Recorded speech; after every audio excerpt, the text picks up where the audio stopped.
Olá, muito boa tarde para você que nos assiste. O Consulta ao Doutor de hoje vai falar sobre cirurgias plásticas na face. E você sabia que hoje existe uma cirurgia para o tratamento da enxaqueca? Uma cirurgia plástica, isso mesmo.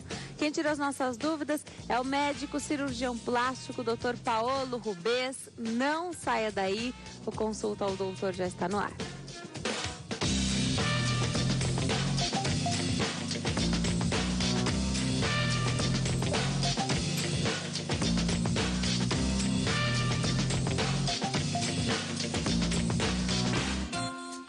Olá para você que nos assiste de qualquer parte do mundo. É um prazer ter a sua companhia, você que abre as portas da sua casa para que a gente possa levar muita informação de qualidade, hoje com novidade também. Você sabia que existe uma cirurgia plástica para o tratamento da enxaqueca? É isso mesmo, você sofre com enxaqueca? Eu estou esperando o seu relato então lá no Facebook. Participe do programa de hoje, facebook.com/consulta ao doutor. Portas abertas por lá para que você possa mandar o teu depoimento, o teu recado, escreva pra gente. Quer saber também sobre outras cirurgias plásticas na face? A hora é agora, então participe pela minha página também no Facebook, facebook.com/Denise Luque, igualzinho está escrito na sua tela. Muito fácil de você curtir a página, faça isso, compartilhe com seus amigos e familiares, fique à vontade. Pelo telefone também você pode ligar para cá, falar ao vivo conosco, 0 operadora 11 3337 5886. 3337 5886. Estou esperando a sua participação. Hoje eu recebo o Dr. Paolo Rubês, que é médico cirurgião plástico. Doutor, obrigada por ter vindo, é um prazer te receber aqui. Obrigado eu pela oportunidade, o prazer é meu. E olha aqui hoje, com novidade para mim, pelo menos, né? Nunca tinha ouvido falar de uma cirurgia para tratar a enxaqueca. E olha quantas vezes nós falamos de enxaqueca aqui no programa e recebemos relatos de muitas pessoas que sofrem com isso há muito tempo, que a vida muda dessas pessoas, porque elas precisam se adaptar ao problema. Nem sempre é fácil de fazer o diagnóstico, precisa tomar remédio, as pessoas não gostam dessa situação. Queria começar te perguntando sobre essa cirurgia. Eu que estou desatualizada, no Brasil é novidade mesmo, doutor? É novidade mesmo. O tratamento da cirurgia para enxaqueca, ele foi desenvolvido e descoberto por um médico americano, isso há 16 anos atrás. Ele começou a investigar isso em 2000, ele faz cirurgia estética na face, e aí ele começou a notar que algumas cirurgias, as pacientes, elas mesmas começavam a relatar que estavam melhorando da dor de cabeça. E aí ele começou a investigar o porquê disso e hoje tem publicado vários artigos científicos com pesquisa bem feita. E a teoria por trás é de que as estruturas, dependendo de onde a pessoa tem o início da dor, é onde as estruturas da face comprimem o nervo. Então, ou é na região frontal, ou temporal, ou occipital. Existem 6 tipos principais de pontos para operar. E aí, claro que a paciente tem que ter o diagnóstico da enxaqueca, o neurologista faz. E aí, a cirurgia, ela é indicada, tem umas indicações bem precisas para pacientes que não controlam com a medicação. A maior parte dos pacientes que têm enxaqueca conseguem controlar bem com a medicação. Os que têm enxaqueca muito forte, refratária à medicação, podem operar. Os pacientes que têm intolerância aos remédios, não conseguem ficar tomando por causa de efeito colateral, também podem. Ou pacientes que têm pelo menos 2 crises fortes por mês e que desejem fazer a cirurgia. Porque 2 crises fortes por mês só afasta a pessoa do trabalho por 2 vezes pelo menos, né? Ah, sim, pelo menos. E muitos pacientes quando tem a crise, ficam dias tendo dor. Então, e a enxaqueca é uma das doenças, a Organização Mundial de Saúde publica isso, que é uma das doenças mais incapacitantes que existem. E como ela é muito frequente, quase 20% das mulheres têm, 6% dos homens. Então, o impacto econômico também é muito grande, porque quando a pessoa tem a crise, não consegue trabalhar, não consegue ter sua rotina normal. Então, não produz, deixa, então, economicamente também é bastante importante. Também. Agora, você falou de enxaquecas muito fortes, que não reagem bem aos medicamentos. Então, você está falando que existe uma indicação muito precisa, estudada para cada tipo de paciente, né? Não é todo mundo que pode fazer. Então, alguém que tem enxaqueca nem faz o tratamento ainda medicamentoso, tem que fazer. Exatamente. Até porque a maior parte vai conseguir controlar bem com medicação. Com remédio, tá. Me corrija se eu estiver errada, mas me parece que a pessoa sente quando ela vai ter uma crise de enxaqueca. Então, existe o remédio, ela vai lá e já toma. E quem reage bem, passa bem por isso que seria uma crise tomando remédio. Agora, com a cirurgia, então, quem não reage bem ao remédio, né? O remédio não faz o efeito esperado. A cirurgia vai curar a pessoa, vai melhorar essas crises, porque existe até uma modificação visual, né? Na visão da pessoa fica diferente nas crises, não é isso? Tem a enxaqueca com aura, que é essa que você está dizendo que as pacientes, antes de começar a ter a dor, começa, por exemplo, às vezes vê uns brilhos, que a gente chama de escotomas, começa a ter alguns outros sintomas visuais, auditivos, presumindo que vai começar a crise. E tem as que não sentem nada antes e já abrem o quadro com a dor de cabeça mesmo. Aí, assim, tratamento medicamentoso, isso o neurologista que vai fazer toda essa parte, mas tem os medicamentos que toma na crise, quando está com a dor, e os medicamentos que toma para evitar a crise. Entendi. Então, pacientes que têm bastante crise, enxaqueca forte, já tem indicação de ficar tomando esses para prevenir. E aí, agora, quando começa a dor, é bom tomar os de crise logo no começo, porque aí já cessa, já controla. Porque às vezes depois que começa o processo, não adianta ficar tomando, às vezes tem que ir no pronto-socorro. Uma das coisas mais comuns em pronto-socorro é crise de dor de cabeça, de enxaqueca. Agora, quando o paciente chega até você por causa da enxaqueca, ele vem geralmente indicado. Ele deve chegar indicado, né? Pelo profissional, pelo outro especialista que cuida dele.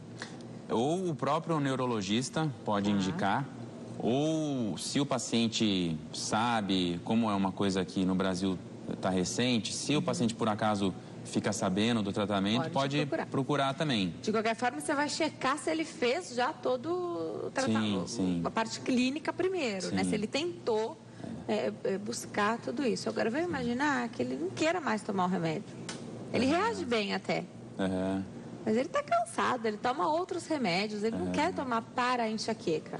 Essa é uma das indicações, porque ainda mais se tem muito efeito colateral ou... Tem efeito colateral, né? Tem, todos têm muito efeito. Então, é uma das indicações. Se quiser parar de tomar, por qualquer motivo, pode também avaliar para fazer a cirurgia. Não consigo imaginar como é essa cirurgia. Você pode explicar para a gente, por favor? Então, a cirurgia tem 6 pontos principais que são operados. O fator que vai definir qual ou quais desses pontos vão ser operados é onde começa a dor. Então, por exemplo, tem aqui na região frontal, tem 2 pontos aqui na região temporal, e tem 2 pontos também na região aqui da nuca, occipital. E um dos pontos o tratamento é pelo nariz. Então, assim, depende das características da dor da paciente, aí... Você fala, acontece mais em mulher, né? É, bem mais frequente em mulher. Até 20% das mulheres chegam a ter. E você percebe que as mulheres reagem menos porque tem mais, né? Tem sempre mais mulher, até para buscar a cirurgia para a enxaqueca, né? Mas acontece com o homem também. O homem está incomodado, acontece. Também pode buscar. Também. Agora, de acordo com o relato do paciente, você vai ver onde é que começa e aí você vai abordar esses pontos que você falou aí. Uma das coisas que a gente faz também antes da cirurgia, que é bem já estudado, comprovado, alguns neurologistas também fazem, é a aplicação de toxina botulínica. É mesmo? O Botox. Então, assim, existe também, até o FDA aprovou, tem muitos neurologistas que fazem, tem os pontos certinhos para fazer, E aí, então, mas eu faço, os cirurgiões fazem como uma ajuda para identificar os pontos que vão ser operados. Então, por exemplo, dependendo da queixa do paciente, a gente faz a toxina. Se melhora, a chance de responder à cirurgia é grande, entendeu? Isso é sensacional, porque você melhora a resposta da cirurgia, né? A chance é como se fosse ele prediz se vale a pena operar ou não. E a gente sabe que o efeito da toxina botulínica tem um prazo, ela não é para sempre, ela vai diminuindo. Você espera acabar esse efeito para você abordar esses pontos? Espera, exatamente. Dura 3 a 4 meses, em geral, no máximo, e aí tem que refazer. E tem que esperar, depois que faz a toxina botulínica, pelo menos 3 meses para operar. Porque a própria toxina, como ela causa uma paralisação da musculatura, o músculo, ele tem umas alterações de cor, que na hora da cirurgia atrapalha um pouco para ser feito. Então, é melhor acabar o efeito, voltar à atividade normal da região. Pode tomar remédio depois, né? Pode, continuar o tratamento ali com remédio para melhorar essas crises. Agora, a pessoa... que convênio não cobre essa cirurgia, ou cobre? Então, alguns convênios até cobrem, a gente sempre solicita, mas alguns ainda não estão cobrindo. Você precisa, na verdade, precisa de todo um respaldo ali de relatórios médicos, atrás de relatórios, né? Para que você possa convencer que você realmente precisa fazer aquilo. Não deve ser difícil, a gente sabe da relutância sempre dos convênios de cobrir qualquer tipo de procedimento, mas não deve ser muito difícil, já que isso afasta tanto a pessoa do trabalho e às vezes leva a internações, né? Você acaba utilizando pronto-socorros e internações ali de urgência e emergência muito mais do que... financeiramente até, a cirurgia como é uma coisa definitiva, então vai diminuir pelo menos ou parar de usar medicação, internação hospitalar, isso tudo financeiramente também tem um impacto positivo, né? A cirurgia, você tinha perguntado, né? São 6 pontos principais. Isso. Então, mas todos eles são cirurgias relativamente simples, alguns até chamam de minimamente invasivas, porque não entra no cérebro, na cabeça. Corta, não? Corta, tem as incisões, mas elas são incisões pequenas, ficam escondidas, então, dependendo, se for na região frontal, faz incisão aqui pelas pálpebras, como se fosse uma cirurgia de estética mesmo, de pálpebra. Então você busca ali onde tem a dobrinha, onde ficaria escondido e vai atrás desse ponto aí por baixo da já tenta camuflar a cicatriz. E mesmo nos outros pontos, a região aqui temporal, a incisão é muito pequena, não chega a 2 centímetros. Aqui na região da nuca, o cabelo vai esconder, então... E aí a atuação da cirurgia é para descomprimir os ramos do nervo que causam a dor. Então, retira, descomprime a musculatura, algum vaso que tenha contato com o nervo, que cause essa irritação, a compressão do nervo. Esse é o princípio da cirurgia. Tá, entendi. Não dá para saber qual vai ser o resultado final antes de fazer a cirurgia, dá? Não dá para prever completamente, mas assim, de 80% a 90% dos pacientes melhoram no mínimo metade dos sintomas. Tá. E aí uns 30% a 40% vão melhorar completamente, ficar totalmente sem dor. Mas a resposta assim de melhorar a duração da crise, a intensidade da dor, a frequência que contém, melhora. Melhora bastante. Não dá para garantir, porque senão depois da cirurgia alguém vai falar assim, doutor Paolo, não ficou prometeu, 100%. Não tem promessa, né? Não dá para saber. Tomara que dê 100% aí para você, que você seja quem fica curado de verdade, mas pelo menos melhora. E para quem sofre com enxaqueca, isso com certeza já é uma grande ajuda. Sim. Quanto tempo você precisa de que a pessoa fique afastada do trabalho? Interna de manhã, vai embora quando? A cirurgia interna de manhã vai embora no mesmo dia, à tarde. Alguns desses pontos que são operados são com anestesia geral, outros são com local mesmo. No Isso máximo, também depende, conversa com cada paciente. depende do local. Tá. Aí, então, tem alguns pontos que são com anestesia local e sedação, no máximo. Então, interna, vai embora no mesmo dia. A recuperação é muito tranquila, porque a cirurgia em si é tranquila. Então, em alguns dias, uma semana no máximo, consegue voltar a trabalhar, fazer as atividades. Tá. É bom falar sobre o retorno ao trabalho, porque se a enxaqueca já atrapalha, né? Já tira a pessoa ali do trabalho, o que ela quer não passar mais por isso. A gente gosta de ficar em casa nas férias, né? Ainda aproveitar e passear. Mas com dor, passando mal, ninguém gosta. Não é para querer ficar afastado, né? Atrapalha a economia, né? Com certeza. Agora, quem tem essas crises muito fortes, marcou a cirurgia. E olha que isso deve acontecer muito. Você marca a cirurgia.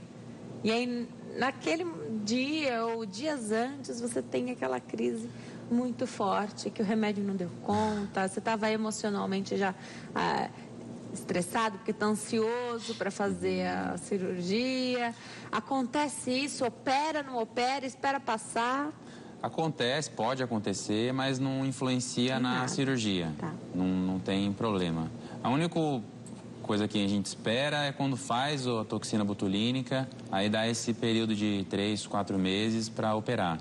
Mas fora isso, não tem problema. Em outros países, você estava falando que essa cirurgia já é muito realizada e bastante falada já hoje em dia, né? Com resultados parecidos com daqui? Sim, ela começou nos Estados Unidos, em Cleveland, que foi com o médico que me ensinou. E aí nos Estados Unidos tem outros centros já, mesmo o centro universitário que faz pesquisa, que fazem. E países na Europa, Itália, por exemplo, também estão fazendo. Todos os locais têm tido bons resultados. Tá. É bom sempre falar, né? Hoje a gente dá um espaço aqui para que a gente possa falar dessa cirurgia da enxaqueca também. Agora, quem vai? O paciente pode te procurar e aí vocês conversam e dá tudo certo, ou ele pode vir indicado. Tem que ter um pouquinho de paciência pelo que você está falando, porque se vai aplicar a toxina botulínica, se essa for a conduta adotada, vai esperar 3 meses até passar, vai esperar outros 3 até ficar tudo bem e aí vai operar. Algo muito planejado, né? Tem que ter essa paciência. Assim, A pessoa chega desesperada, quer operar. Como é que faz? O que vai... Bom, como qualquer cirurgia, tem toda a avaliação pré-operatória de exame para poder submeter a anestesia. Isso, independente do tipo de dor, vai ser feito. Mas, assim, uma das coisas principais que vão definir a cirurgia é onde vai ser operado, quais pontos.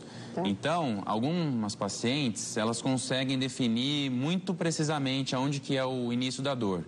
Então, por exemplo, se ela consegue dizer que, doutor, eu tenho certeza que começa sempre do lado direito, aqui no canto.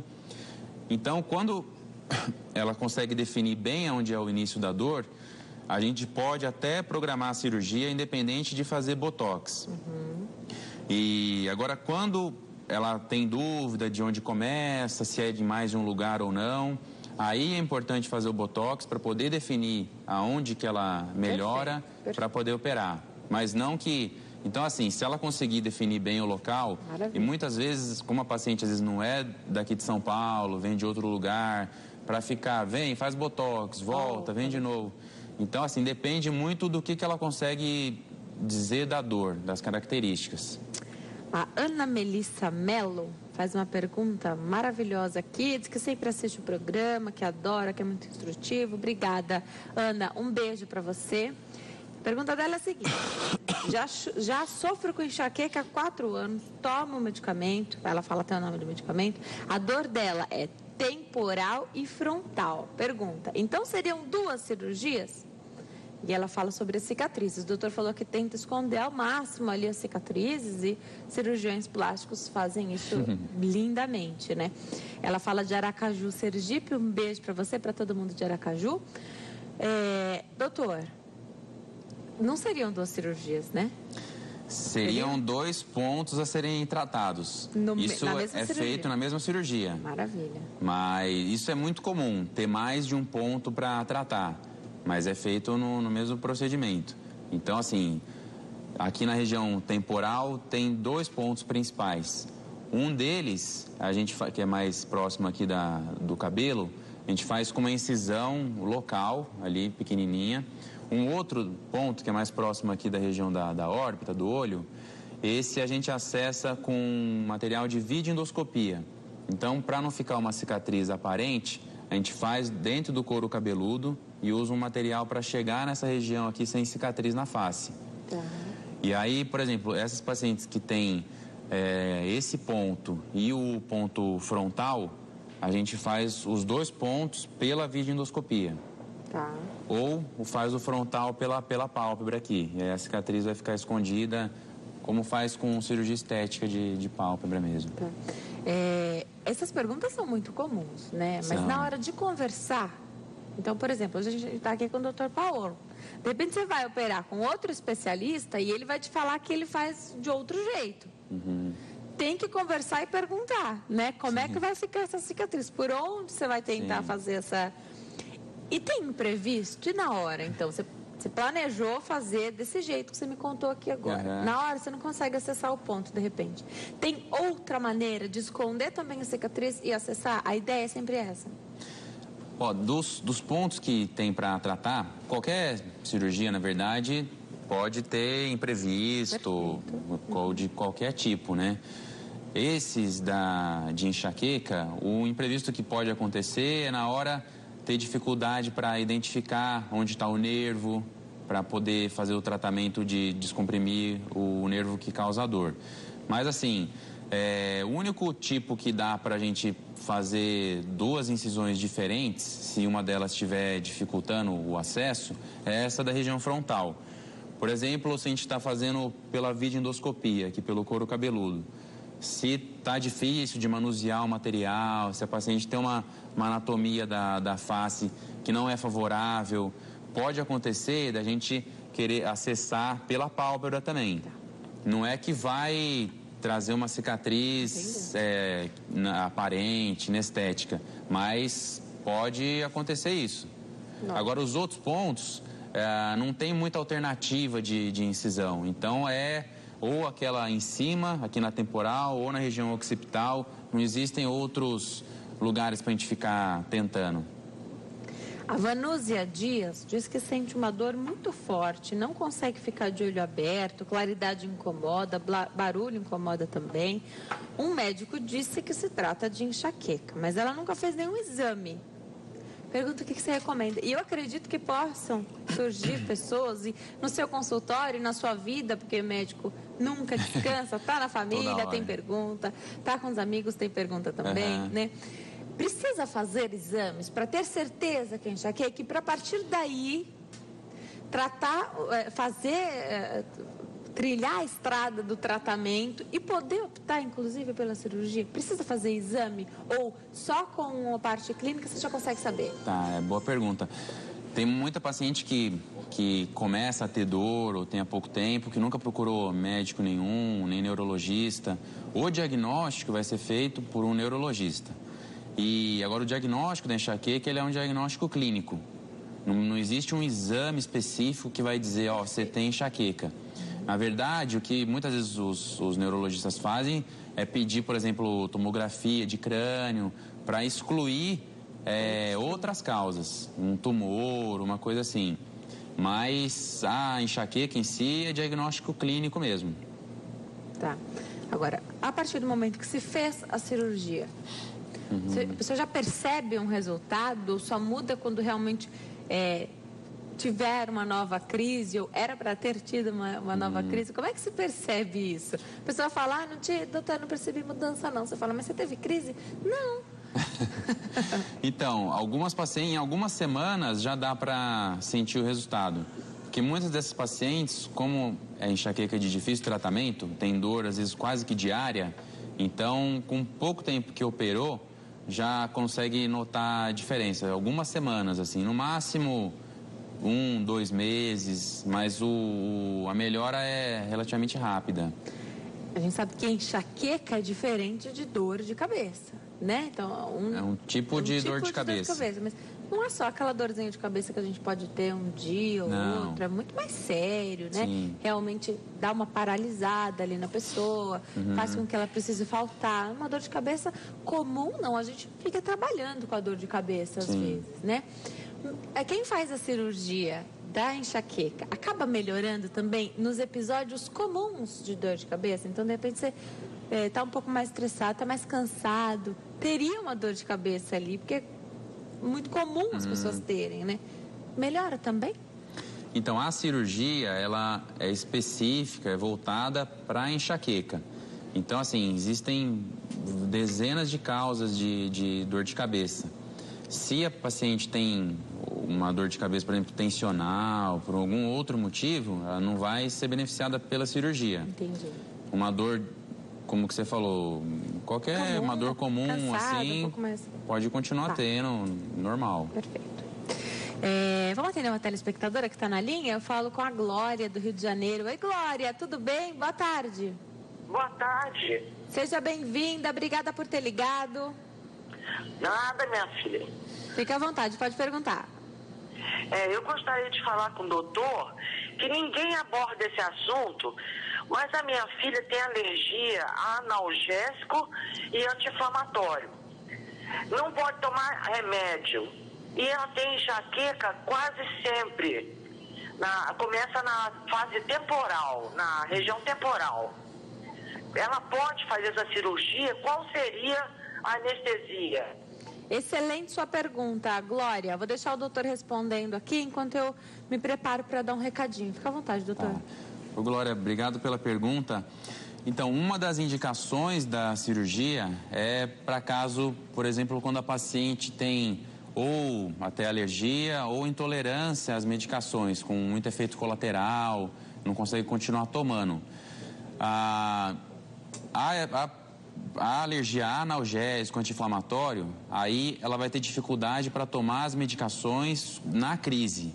O que ela deve fazer é procurar um neurologista para ver se realmente o diagnóstico dela é enxaqueca.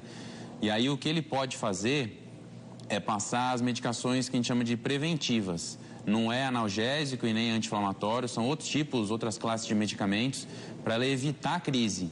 Agora, no momento que ela tem a crise, aí o mais comum indicado é analgésico e anti-inflamatório.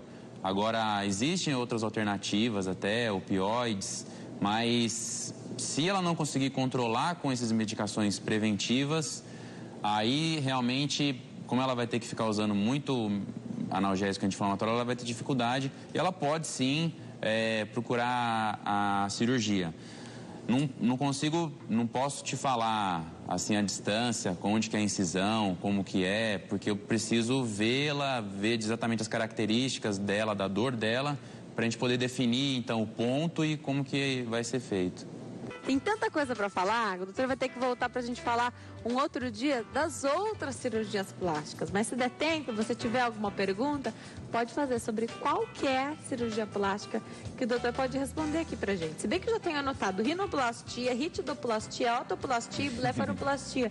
E a gente só tem mais 2 blocos, ou seja, acho que não vai dar tempo da gente falar sobre as demais cirurgias, mas aproveita aí para fazer sua pergunta. Doutor Paulo Rubens é hoje o nosso convidado, cirurgião plástico, fala conosco. Doutor, todo mundo tem algo que gostaria de mudar, melhorar, né? Quando a gente passou o primeiro bloco falando da enxaqueca, ninguém gostaria de fazer essa cirurgia, né? Faz porque realmente precisa. Agora, eu não sei se é só aqui no Brasil, mas a gente adora fazer isso ou planejar cirurgias em conjunto. Então, já vai fazer a cirurgia da enxaqueca? Maravilha, já faz o nariz. Sim. Dá para fazer? Dá e é bem comum, é o que você falou. Já vou fazer, já vou ter o período de recuperação. Primeiro que você já tem o custo, né? Que você já acaba fazendo uma internação só. Já estou pensando na questão financeira. Exatamente. E também a questão de ficar afastado do trabalho. Você já faz... já aproveita e uma vez só. Faz o que você quer fazer. Mas isso é bem comum de fazer, sim. Pode fazer. Pode fazer. Tá. Vamos falar de rinoplastia, doutor. Eu tenho um pouco de medo com quem gosta muito de fazer cirurgia no nariz, porque o nosso nariz, ele não é simétrico, não é perfeito. O nariz mais bonito que você possa enxergar em alguém Ele é assimétrico, imperfeito, né? É bonito no todo, no contexto, naquele rosto, né? Pode existir, e a gente sempre aborda, que eu gosto de abordar, tem limite de cirurgia? Então, não, doutor, agora eu vou refazer. Gostei, mas agora achei que ficou... Tem limite, assim, qualquer cirurgia, mesmo não cirurgias plásticas, quanto mais se opera o mesmo lugar, é mais difícil até para o corpo, a recuperação do corpo, a cicatrização. Então, o ideal é que se faça o mínimo possível de cirurgia para tratar a mesma coisa. Rinoplastia é uma das cirurgias mais delicadas que tem em plástica. Primeiro porque o nariz é muito aparente, a posição central na face, e a anatomia do nariz é muito detalhada. Qualquer milímetro, a gente fala aqui em rinoplastia, faz diferença.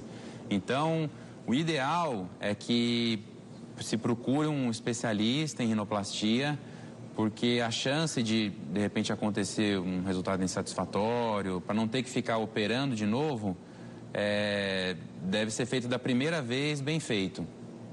Tá, perfeito.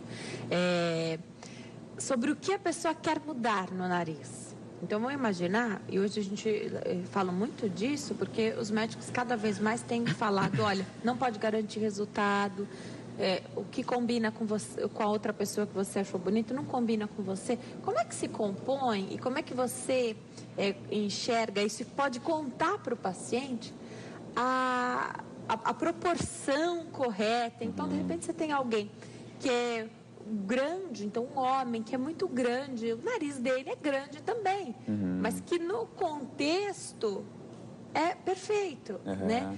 Uma mulher que de repente é bem miudinha, bem magrinha, bem delicadinha, mas tem um nariz que chama muita atenção, avantajado, né? É grande, precisa reduzir. Como é que é passado isso para o paciente? Que o paciente chega com a insatisfação, né? Ele acha que aquilo está realmente atrapalha a autoestima, a gente sabe que atrapalha. Mas como é que você convence, de repente, olha, não, mas a gente tem sempre o que mudar, ok, você pode até fazer, mas não dá para diminuir, porque você é muito grande, você é alto, você é forte, ou para uma mulher. Então, olha, vamos com calma, porque senão vai chamar muita atenção. A gente não gosta que chame atenção, né? Então, esse é um ponto fundamental na consulta, né?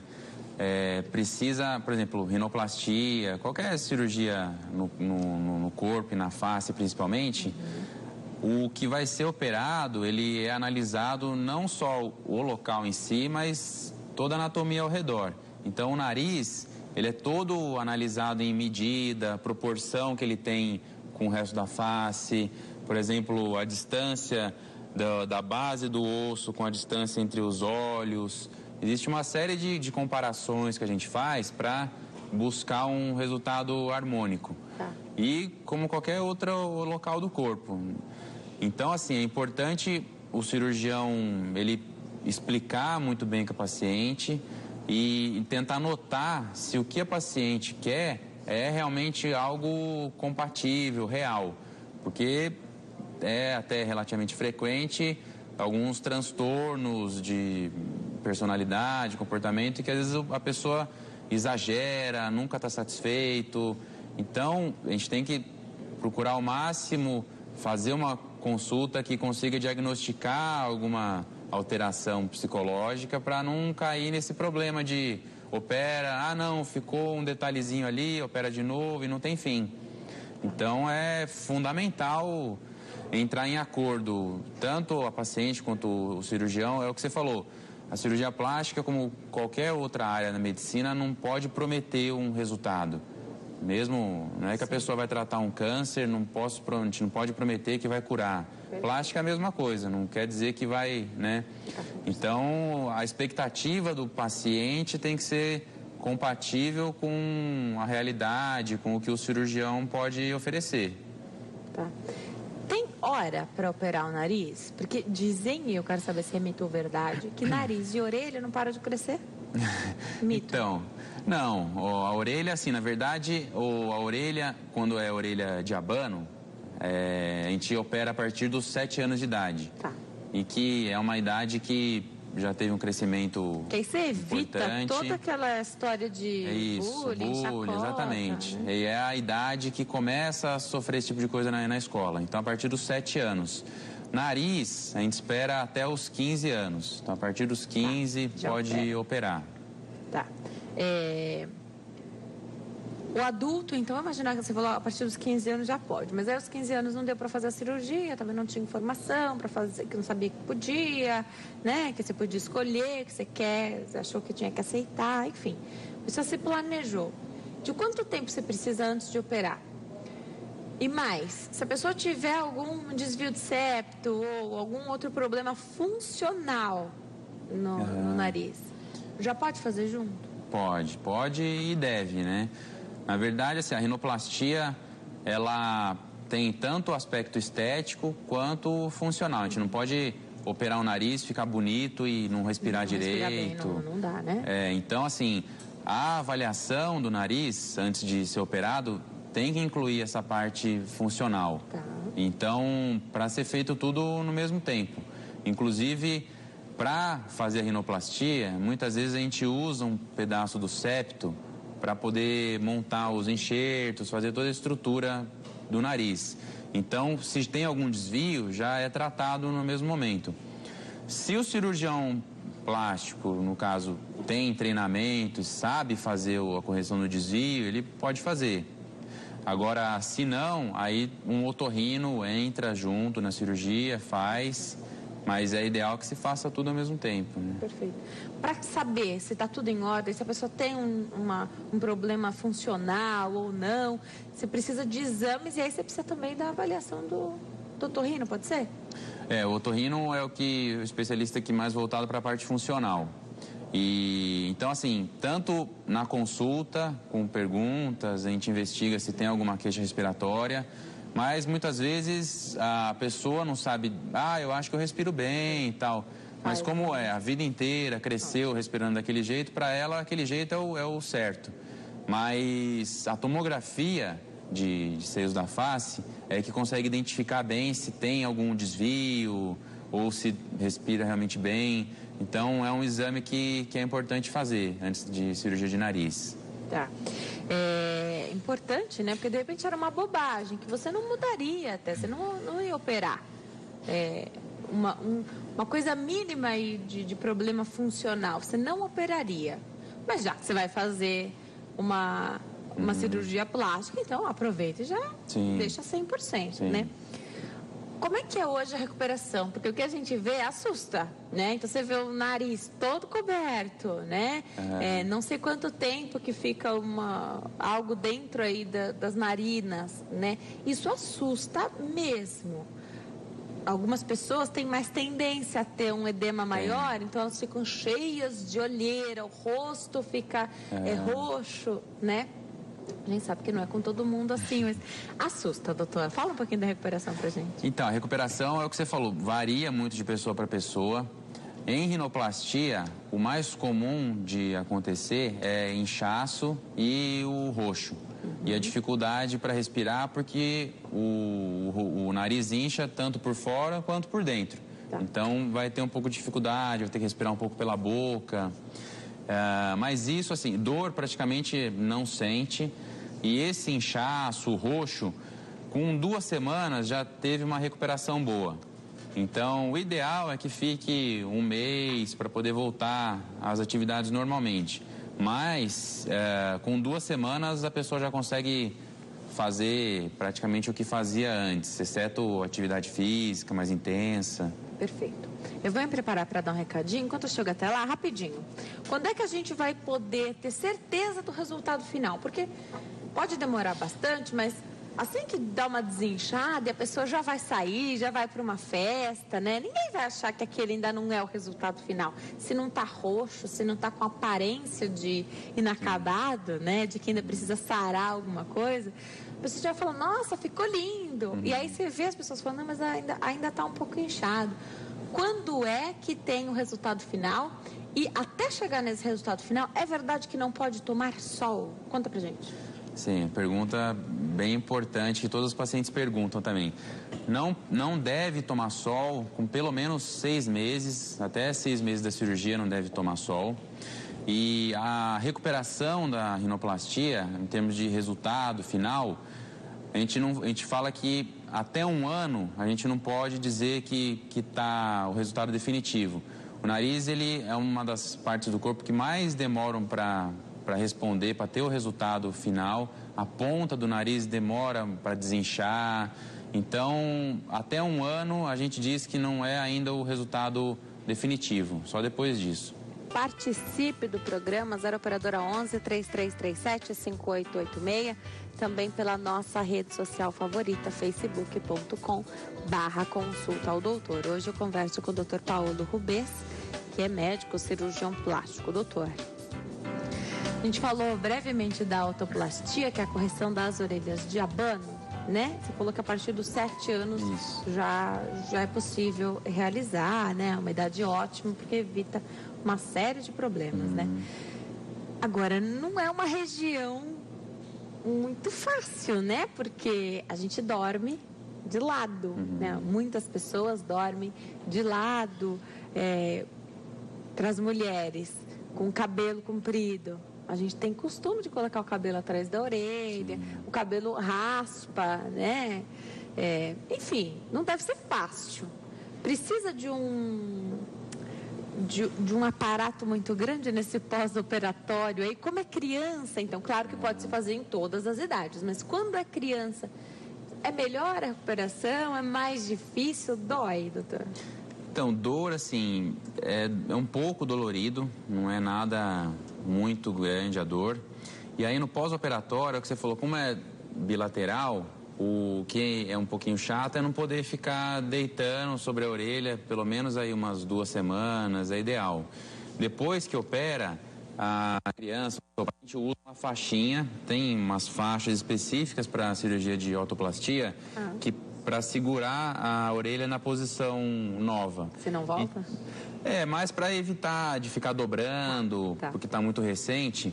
E então usa essa faixinha por 1 mês e aí dorme com ela, tudo. Então as meninas também usam a faixa, se quiser jogar o cabelo por cima, mas tem que ficar usando o tempo todo.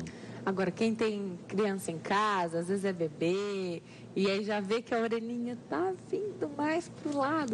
Adianta alguma coisa? Colocar uma fita adesiva, ajeitar a orelhinha da criança na hora de deitar, assim, isso ajuda alguma coisa? Ou se tiver que ter a orelha de abano, vai ter? Se tiver que ter, vai ter. Isso não influencia muito, não.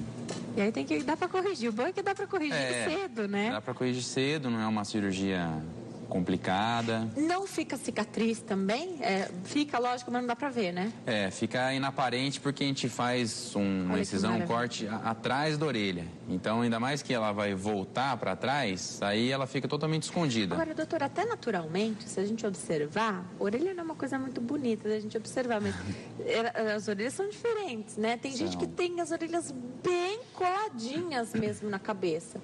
E algumas não são de abano, mas elas são mais soltinhas, né? Quem é que decide como é que isso vai ficar? Posso pedir para você, doutora, queria que ficasse bem colada? Há esta possibilidade? Ou a cirurgia é a mesma, que vai ficar diferente? A cicatrização de um e outro? Então, existe, como em tudo de plástica, tem umas medidas, uns ângulos. Porque também tem que ficar em harmonia com o rosto, né?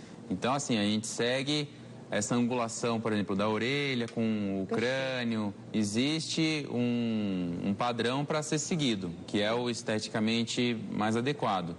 De repente, se o paciente quer, doutor, eu quero que fique mais colada que o normal, pode fazer, mas pode ficar estranho. Perfeito. É importante lembrar, né? Claro que precisa fazer o pós-operatório, tudo direitinho. Agora eu vou passar rapidamente para a gente falar das outras cirurgias, doutor. A gente falou de rinoplastia, otoplastia. Vamos de ritidoplastia agora? O nome é estranho. O que significa, doutor? Ritidoplastia é a cirurgia que trata as rugas do rosto. Então, com o envelhecimento, as pessoas começam a ter uma queda, uma flacidez maior, tanto da pele quanto dos tecidos abaixo da pele, da musculatura, gordura, da face também, como o resto do corpo. E aí a ritidoplastia, ela é uma cirurgia que vai reposicionar, não só corrigir a flacidez da pele, mas ela reposiciona as estruturas mais profundas para dar o aspecto mais jovem. Então, é basicamente essa a ideia. A partir de que idade você pode fazer essa cirurgia? Não existe uma idade determinada. Depende muito de cada um. Tem paciente que opera mais jovem, com 40 e poucos anos. E aí, é uma cirurgia que, como envelheceu pouco, vai ser uma cirurgia menos agressiva, assim. Acho legal lembrar também, porque quando eu recebo profissionais aqui, a gente fala de alguns procedimentos estéticos, e a pessoa fala assim, mas cuidado, você vai ficar falando isso, cirurgião plástico vai ficar bravo. Não é nada que vá fazer com que você não precise nunca fazer a cirurgia plástica, mas o que a gente busca hoje é que a gente faça mais tarde possível, né, para manter o aspecto. E até porque o doutor acabou de falar uma coisa que é chave para mim. Você pode fazer a cirurgia plástica, mas quanto melhor tiver a sua pele, melhor vai ser a cirurgia. Exatamente. Né? Hoje em dia tem um arsenal imenso de tratamento para a pele, além da toxina botulínica, de preenchimento, peeling. Então, as pessoas que se preocupam com isso estão envelhecendo, cuidando, fica com uma qualidade melhor de pele e aí podem retardar um pouco a cirurgia. Sim. Não que isso vá, o que você falou, não vai impedir de fazer, né? Mas pode retardar um pouco. Ou fazer com que o resultado seja melhor ainda. Sim, e o resultado melhor. Porque pode falar o que for, hoje o Botox está consagrado no mundo inteiro, mas tem gente que não gosta de ter que reaplicar de tantos em tantos meses, né? Que prefere fazer algo que a gente sabe que é mais agressivo, né? Mas prefere fazer porque não gosta de ficar toda hora tendo que refazer, né? E o Botox, por exemplo, é uma das coisas que tem paciente com 20 e poucos anos que já faz para prevenir que fique com aquelas rugas marcadas, que a gente diz, né? É porque tem gente que tem mais tendência a marcar na testa, né? Às vezes muito jovem, e você consegue ver, essa pessoa, quanto você tem? Mais marcada do que uma pessoa que tem 10 anos mais. Né? Depende de como a pessoa se expressa, se enruga muito, se não enruga. Pacientes com pele clara têm tendência a fazer mais ruga, então muitos estão começando a fazer Botox precoce para não ficar com aquela ruga profunda, marcada, que é mais difícil de tratar. Agora, muitas perguntas vêm sempre em torno da cicatriz. Eu acho que, claro que a gente entende que a cirurgia plástica, o cirurgião especialista vai tentar fazer com que aquilo fique o mais imperceptível possível. Mas acho que as perguntas vêm nesse sentido, porque de repente você teve até um machucado, uma coisa que abriu, rasgou a pele e a cicatrização não foi boa. Sim. Aí uma mulher, então, que fez um parto cesariano, a cicatriz dela ali, tá ok, tá bonitinha, mas podia da amiga ficou melhor, por exemplo, né? Sim. E ela fala, será que no rosto, essa diferença, porque na região ali da cesárea, não tem problema, esconde, né? Mas quando é no rosto, a mínima coisa faz a maior diferença. Sim. O rosto tem uma vantagem com relação à cicatrização, doutor? Então, a cicatriz no rosto é mais difícil que faça, por exemplo, queloide. Pode acontecer, em orelha é muito comum, mas em rosto é menos comum do que outras áreas do corpo. Por exemplo, tórax, áreas que tem muita tensão, a chance de ter uma cicatrização pior é maior. Então, essa cicatriz da ritidoplastia, ela faz todo o contorno aqui ao redor da orelha, então ela fica escondida. É claro que depende da tensão que fica no final, depende da cicatrização de cada um, mas ela fica inaparente a maior parte das vezes, se não tiver nenhum problema. Tá. Agora, esse reposicionamento, essa cirurgia só pode ser feita uma vez? A ideia é que ela seja feita só uma vez? Tô pensando que então a gente tem que ter o timing certo de fazer isso. Não, é até cada vez mais comum, até com o envelhecimento da população, que se faça mais vezes. Então, por exemplo, quem fez com 40, 45 anos, muito provavelmente vai querer fazer outra com 60 e não tem problema nenhum. É assim, até bom porque você, como já tratou antes, o que você vai envelhecer melhor e vai ser um outro tratamento menos radical, assim, vamos dizer. Entendi. Ter essa conversa, então, com um cirurgião plástico, um especialista, é muito bom. Eu vejo hoje, cada vez mais, as pessoas são jovens, mas já tem um cirurgião plástico, né? Às vezes, menina que colocou silicone muito cedo, você elegeu aquele médico, você gostou, pronto. Fica com ele aí te acompanhando o resto da vida. Primeiro que precisa fazer um acompanhamento, né? Segundo que, eventualmente, você vai querer trocar essa prótese e aí melhor fazer com o profissional que você já conhece, que te conhece também, porque já sabe ali qual foi o caminhar nesses últimos anos, né? E para fazer as novas, então, mudanças, né? Tem diferença? Tem gente que só opera face, por exemplo, doutor. Eu vou me preparar para dar um recadinho, já volto, porque eu quero saber das pálpebras também. Tá legal. Tem gente que só faz rosto? Cirurgião, né? Cirurgião, Então, a cirurgia plástica, cada vez mais, como em outras áreas da medicina, como ortopedia, por exemplo, cada vez mais está se especializando. Então, a tendência é que os cirurgiões, eles elejam cada uma área do corpo que prefere operar e começa a focar nisso. Então, por exemplo, alguns fazem mais face, mais nariz, não que não façam as outras. Entendi. Mas ficam especialistas numa área mais específica. Isso é o que está acontecendo.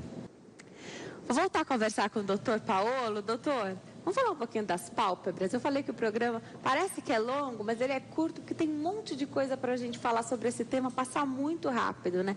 Vamos falar das pálpebras, então? Quando você fala na cicatriz, que fica escondidinha na pálpebra, eu consigo imaginar, porque tem uma linha no nosso olho, que realmente ali da pálpebra superior, que a gente não consegue enxergar. Então, fica realmente algo bem escondidinho. Mas na pálpebra inferior, também dá para esconder, doutor? Também dá para esconder, é a intenção. A cirurgia da pálpebra inferior, a gente faz uma incisão, um corte bem próximo aos cílios, então fica muitas vezes até mais imperceptível do que o da pálpebra superior. O da pálpebra superior a gente faz na região em que a pálpebra dobra quando a gente abre o olho. Tá. Então, também fica imperceptível, mas a de baixo, às vezes até mais. Perfeito. Agora, tem gente que tem as pálpebras caídas, né? Tem gente que tem aquelas bolsinhas aqui embaixo e logo, muito cedo, né? Tem algum problema em fazer isso aos 20, 30 anos, doutor? Tem gente que tem mesmo a pálpebra caída. Se tiver indicação, na verdade, assim, quando a gente vai analisar a pálpebra e toda essa região ao redor dos olhos, a gente tem que ver qual que é o diagnóstico, assim, o que a pessoa tem exatamente. Tem graus. Então, assim, a blefaroplastia, a gente tira o excesso de pele que tem e o que tiver de excesso de gordura.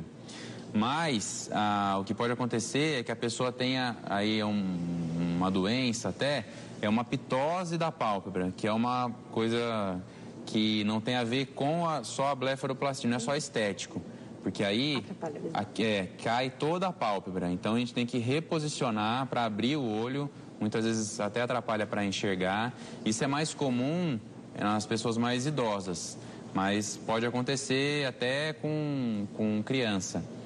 Outra coisa, com o envelhecimento também cai todo o rosto. Então o supercílio tende a cair. Então, às vezes, quando a gente faz a pálpebra, se não tratar o supercílio, não reposicionar o supercílio, vai dar ainda a impressão daquela cara um pouco de cansaço. Então, e olha que bom falar isso, porque, lógico, se a gente parar para pensar, realmente tudo vai cair, né? Com o passar dos anos, né? Muita gente faz uma sobrancelha nova, então utiliza várias técnicas que a gente tem hoje de micropigmentação, mas está tudo caído. Se fizesse, por exemplo, uma cirurgia plástica, você já reposicionaria sua própria sobrancelha também, né? Exatamente.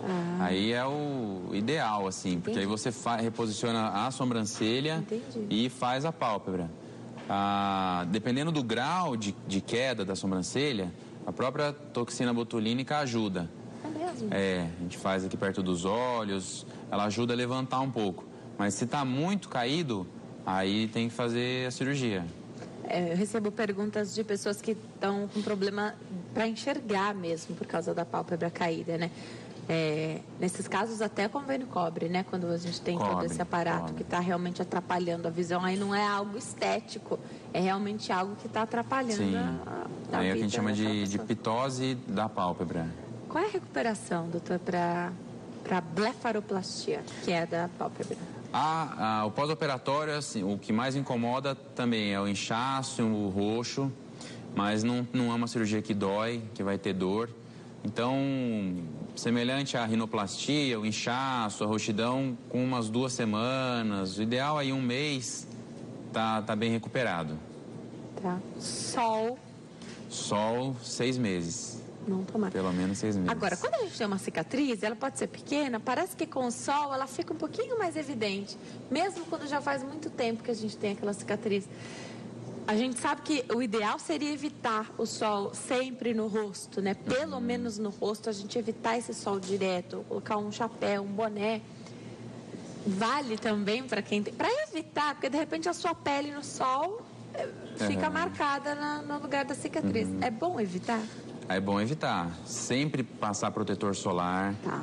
E uma das causas que a gente orienta a não tomar sol quando fez a cirurgia é exatamente para não pigmentar, para não ficar marcado pelo sol mesmo. Mas, independente do tempo da cirurgia, ou mesmo quem não operou, tem que passar protetor, evitar exposição muito prolongada. Não fumar. Não, tabagismo, fumo é uma coisa que envelhece muito. Tem contraindicação de alguma dessas cirurgias que a gente falou hoje? Você, por exemplo, não faz, se a pessoa fuma e diz que não vai parar de fumar, inclusive dias antes de fazer a cirurgia e nem no pós-operatório? Atrapalha, né? Atrapalha muito a cicatrização. Então, assim, o ideal para quem fuma é que pare pelo menos 1 mês antes e 1 mês depois da cirurgia.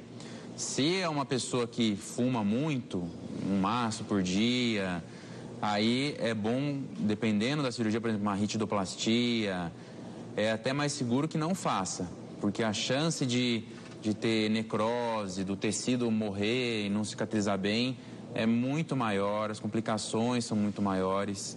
Interfere em alguma coisa na anestesia também? Ou não? Atrapalha também, porque já tem uma função pulmonar prejudicada, a ventilação é pior. Então, não é que não faz, mas a pessoa tem que se comprometer a parar um pouquinho, já fica como incentivo para parar de vez, né? Sim. Um pouco antes e parar também para fazer esse pós-operatório mais tranquilo. O médico fica mais tranquilo, o paciente também, né, doutor? Fica muito mais. Agora, o paciente fica com o teu contato? Porque a gente começou falando da cirurgia da enxaqueca, que é sensacional e eu adorei saber que ela existe. Mas a gente sai muito cedo do hospital. Acredito que você vai querer nos ver em breve, né? Então, existe um acompanhamento também com o cirurgião. Mas e se algo der errado? Dá para mandar uma mensagem aí pro médico? Dá, tem que... eu gosto de estar acessível, assim, o tempo todo. Então, o pós-operatório, mesmo antes de operar, gera muitas dúvidas, ansiedade. E depois que opera, principalmente... pode acontecer problema em qualquer horário do dia. Então, eu sempre deixo um telefone comigo, a secretária, para a gente poder ser acessado a qualquer hora. Perfeito. Infelizmente, nosso tempo está acabando. Eu vou deixar os contatos do doutor aqui. www.medprimos.com.br, o telefone 0 operadora 11 3262-5564, 3262-5564, drpaolorubes.com.br. Doutor, obrigada por ter vindo, excelente fim de tarde, espero que você volte para a gente falar das outras cirurgias também. Obrigado, eu que agradeço e foi um prazer, vai ser um prazer voltar sempre. Que bom, bom fim de tarde. Obrigada a você que nos assistiu até agora, fiquem com Deus, a gente se vê amanhã. Tchau.